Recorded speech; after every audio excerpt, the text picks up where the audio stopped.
أعوذ بالله من الشيطان الرجيم. بسم الله الرحمن الرحيم. يا أيها الذين آمنوا لا تكونوا كالذين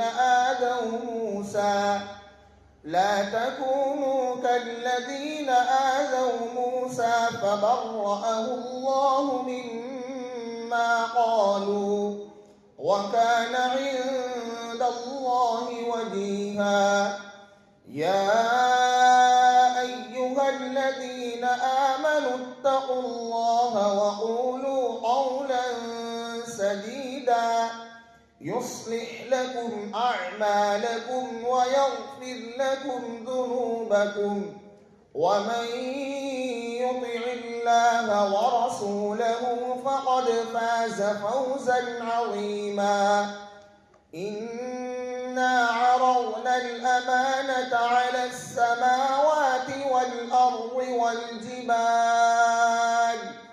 فأبين أن يحملنها وأشفقن منها وحملها الإنسان إنه كان ظلوما جهولا. ليعذب الله المنافقين والمنافقات والمشركين والمشركات